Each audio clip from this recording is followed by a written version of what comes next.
Are you curious who's going to win that Missouri-Florida SEC showdown? How about the Louisville-Miami of Florida game? Louisville's never won in Miami, 06 in one lifetime.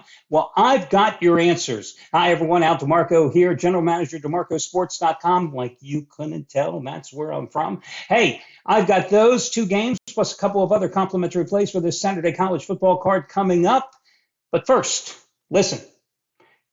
Over the years, probably the question I am most often asked is, how did I get into this business? Well, it's not like I fell off a turnip truck.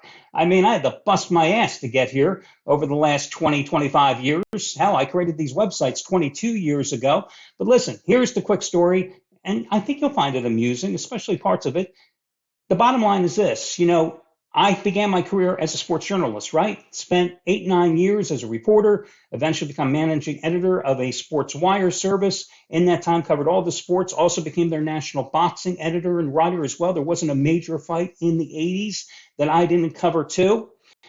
At the time, though, eventually my best friend, a guy who was like a brother to me, moved to Atlanta and became part of an organization that was doing free Scorephones. Now, free Scorephones, back at that time, yes, boys and girls, before the internet, before cell phones, people used to get their scores or odds or injury news by calling a number that was free. Of course, on that number, you had to hear multiple advertisements for 900 numbers because that's how handicappers sold their picks before the internet. Twice, I turned them down.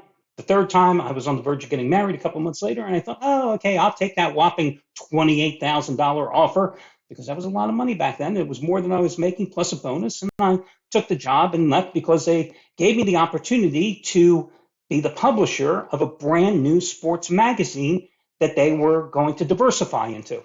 So I left, I took the job, and ta-da, suddenly I became editor of this magazine. Great picture of Joe Montana. I'm telling you, I was so proud finding this picture. After 4 issues, it folded. So much for that job. So suddenly I then became their director of marketing and advertising. And I started dabbling, doing 900 numbers and other stuff. And I became the head of their marketing and advertising for their Scorephone and 900 number network, which was making $25 million a year. Not a bad job. I didn't get any of those $25 million a year. Let me just throw that in. So the guy that owned the company then had another brilliant idea. He said, let's write a book about the NFL, which I did, called the NFL Advantage. He said, let's see if we can get a radio show, which you would host, and then do a tip sheet off of that show as well. And the show would promote a 900 number as part of it. So I thought, oh, do you want me to invent gold for you too? And I thought, okay, how am I going to do this? Now, I'd worked in TV for a number of years back in Pennsylvania, but this was going to be new. So I thought, how do I create a radio show? Okay, well, I had the talent. That was me. How was I going to do this? So I came up with this brilliant idea. I created this guy, Scott Richmond. Scott Richmond was my agent. So I started calling radio stations all across the country, mainly in the top 40 markets. And I would start talking, Scott Richmond who was me, would start talking to the general managers of the stations, pitching them, because radio was a different animal back then. This was before satellite radio. It was a different market, pitching them on this sports gambling talk show called the Friday Night Quarterback. I had a press kit. I had everything. I sent it to him. And Scott Richmond, who was me, would talk to them about this great guy who was me, Al DeMarco, hosting this show. Well, if they were enthused, then me, Al DeMarco, would then be set up to talk to their program director. Not Scott Richmond, me. So then it was me doing the dog and pony show for the program director who wanted to see if I could put 3 or 4 words together and if I had any experience, which I did. And that's how I got myself syndicated with a brand new radio show, the first sports gambling talk show that I know of on a national syndicated basis in 28 of the top 40 markets, because this guy, Scott Richmond, who was me, was smart enough to pitch this guy, Al DeMarco, to all the stations. And not once did the program directors or the general managers figure that me and this guy were one and the same. So I suddenly became this radio show host, right? After a year and a half, the guy that owned the company, who was making a fortune on the 900 number that I was promoting, and on this tip sheet that I was doing in conjunction, And at the time, you know what other tip sheets look like. I am writing and handicapping every single game, working my ass off Fridays and Saturdays and Sundays, and doing all the writing, all the layout, all the logs, all this crap myself, putting this out. He decides he doesn't want to do it anymore. But I'm a little smarter than him because I'm realizing that as I'm on the radio, I'm developing quite a following and people really, really like me. Yes, Sally Field said they like me, they love me. And I'm realizing the same thing. So I make them a bet. I tell them, hey, you want to fold the radio show? No problem. I want to continue doing my tip sheet because I created it. It's my intellectual property. He says, I can't really let you do it because there's like 20 other guys working the company. How can I let you do it? Again, he's making 25 million. I'm making like 33,000 at this point. He says, if you can get over 100 subscribers, I'll let you do it. I'm going, oh, you're a moron. I got 537 subscribers the minute the show folded, $99 for a football season. You could do the math. I built it up to almost 1,000 subscribers within a year. You can do the math. Didn't need him anymore. Had my own business. Did it for 5 years until my son came along and I thought, I can't do this anymore. This is a lot of work. And kept my real job too. Eventually morphed it into an even bigger tip sheet. Did all the layout, did all the work, did all the writing. I'm telling you what, I never slept Friday through Monday and kept my regular job as well. And that, ladies and gentlemen, is how this guy, Scott Richmond, created this guy, who is me. Takes a lot of work to become who I was. Okay, let's get to your complimentary plays. That's a true story, by the way. Like who the hell would create a whack job story like that, right? They want to make a movie about me. Oh, they made a movie about some other guy in this business, but it was lousy. Anyway, let's get to your complimentary plays. Let's talk about the big game on the board as far as I'm concerned. It goes at 7:30 Eastern time on Saturday night. I don't understand the line here. Missouri is an 11-point favorite. You got to laugh about this stuff, guys. I mean, Missouri is an 11-point favorite at home against Florida. Missouri is on a 7-1 ATS roll. I love the way the Tigers rebounded from that 30-21 loss to Georgia, which was only their second loss of the season, by beating the hell out of Tennessee last week, 36-7 at home. I mean, you talk about a dominant effort. 530 total yards, 26 first downs. Corey Schrader, a guy who came to them from Division II ball.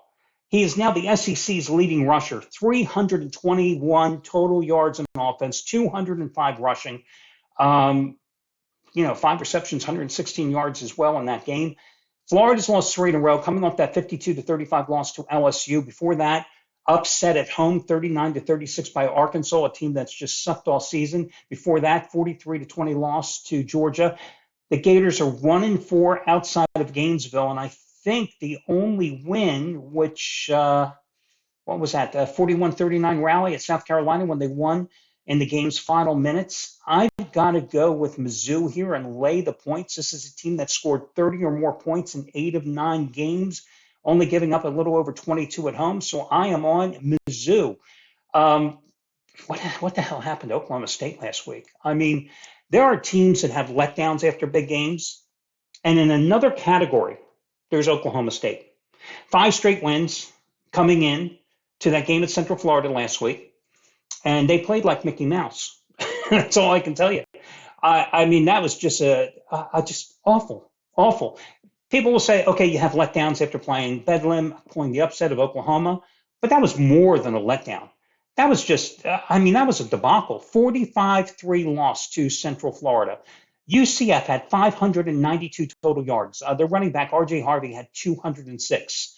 The Oklahoma State defense allowed 7 plays of 30 yards or more. That's a reason that Oklahoma State's defense in FBS is now ranked 119th in the country, giving up 436 yards a game.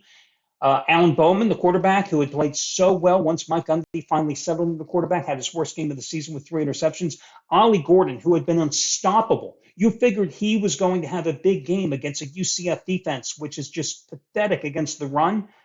12 carries, 25 yards.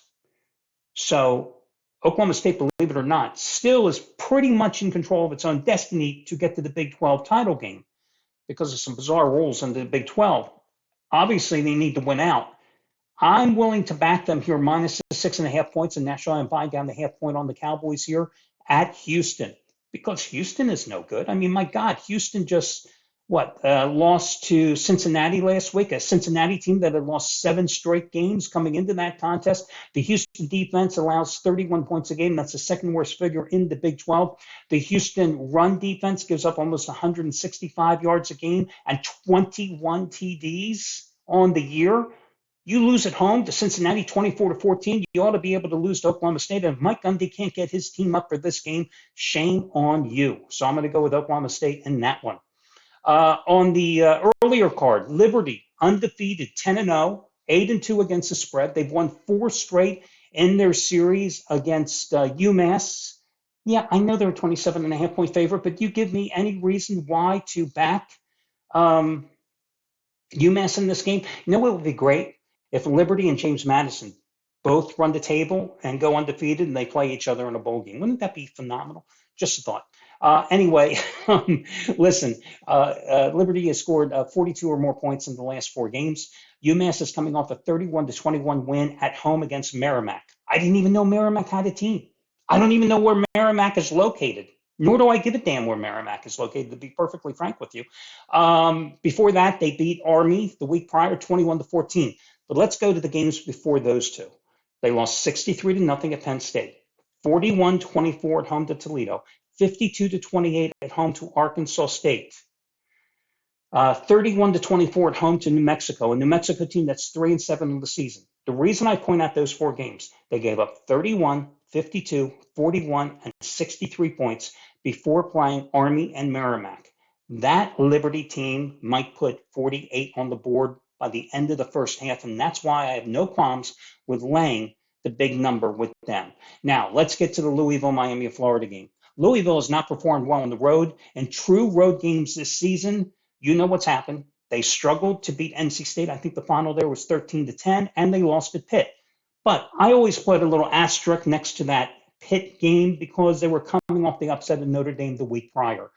They have not ever won. They have not ever won. Boy, that was lousy. They have never won at Miami.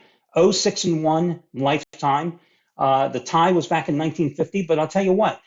I wasn't born then. I don't think Jeff Brom was born then, and Jeff Brom hasn't been their coach for any of those 7 games either.